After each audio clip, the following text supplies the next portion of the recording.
I don't know. Jesus, George, we lived in the land of cranes, and they're not the little white kind, are they? No.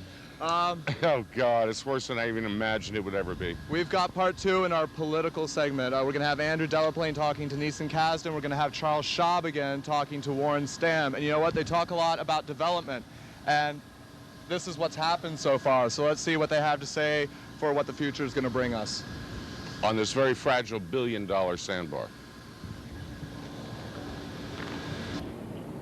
I'm Andrew Delaplane. I'm the editor of The Wire, and we've recently come out with our endorsements for mayor and the commissioners of Miami Beach. The election is November 4th, as everybody knows, and with me right now I have a mayoral candidate. He's currently a commissioner for the city of Miami Beach and running for mayor, Neeson Kasdan. Welcome, Neeson. Good afternoon. Welcome to sunny South Beach. We're here at the National Hotel. If you can see over here, over our shoulder, what a beautiful, beautiful place it is. And there's some people from out of town. We hope they're from out of town. But in any case, we're from this town, and we're here to talk about the issues that confront us. We'll have a series of these interviews with Neeson over the course of the next few weeks leading into the election, and then perhaps a runoff after that. Yes. In the sense, Neeson, of people stealing your thunder, by that I mean you've long been a champion of controlled development, not anti-development, but controlled development. How does it feel to see what you were fighting for years and years ago become the consensus today? Well, when I was proposing all the downzoning and controls on development, of course, then development was not an issue. It was not easy to get people to rally behind it.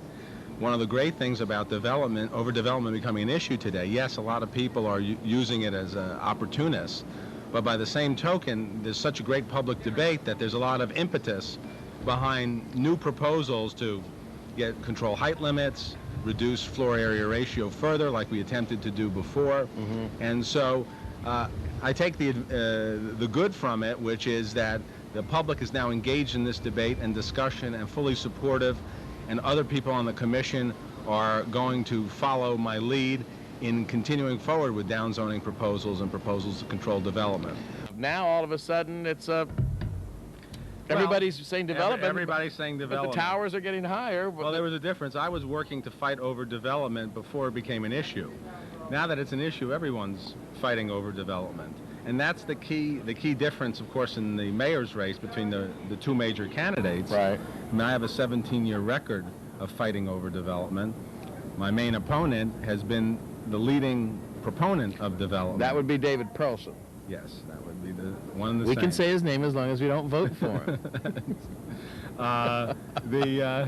The Herald the other day did a comparison of our voting records. Mm-hmm. I saw that. It was interesting. One of the issues, and maybe some people have forgotten, but the Herald credited me with initiating the greatest downzoning in the history of this city and voting for it.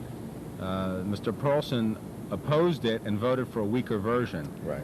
The fact of the matter is, if the version that I proposed and advocated had passed, the buildings and had passed sooner.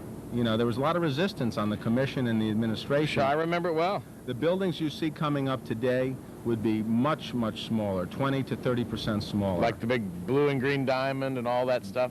Blue diamond and green diamond would be about 20% smaller. Right. The Floridian over on West Avenue would be about 30% smaller. Mm-hmm. I mean, people wouldn't... I foresaw the issue and the problems because I knew that this city was popular and people would want to come develop. And I tried to pass the legislation to prevent that.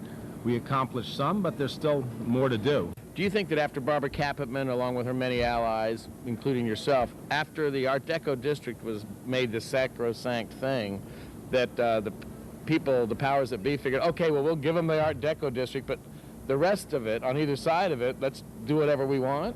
Well, I think that was the mentality at the time, mm-hmm. because on top of everything else, the powers that be didn't think that the Art Deco district would ever amount to anything. Right. So they said, okay, sure. You want to control development in the Art Deco district and protect those little buildings?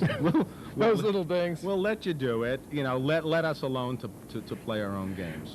I'll never forget the early battles for preservation. I mean, I lost lots of votes. Oh, sure you did. Lots of votes back then. Sure you did, I remember.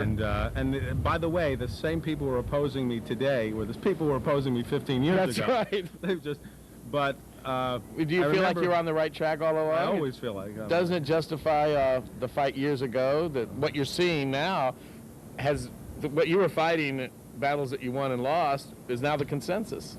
It's the consensus, but it's only the consensus because it would look foolish to deny it. Right. Reality is there's still a good portion of the power structure in this city doesn't understand why the Art Deco district came back and why Miami Beach came back. They fought it. Look at that. They weren't they weren't a part of it, and so now the battles move to different issues. Now they oppose the entertainment industry. Now they oppose limits on high-rise development. Right. It's the same people. They've just retreated to defend their turf on different issues. But what I was going to tell you was one of the early battles before the planning board. There was a member of the planning board. His name was Harry Mildner, and after we had a debate about creating the historic district, he was really frustrated and angry, and he said, "You want Art Deco?" He said, "Go to New Orleans. Now that's Art Deco." that was the mentality. So you planning to go to the World Series? Well, I am under strict instructions from my 10-year-old son, campaign notwithstanding, that I must take him to at least one game of the World Series. There's a wise son. That's priorities first. I mean, they've tolerated a lot, but there are limits. There are limits. We're World Series in Florida in our lifetimes. Right. That's enough for me to cheer about. All right, this is Neeson Kasdan, and I'm Andrew Delaplane from the beautiful grounds of the National Hotel. We'll see you again next week.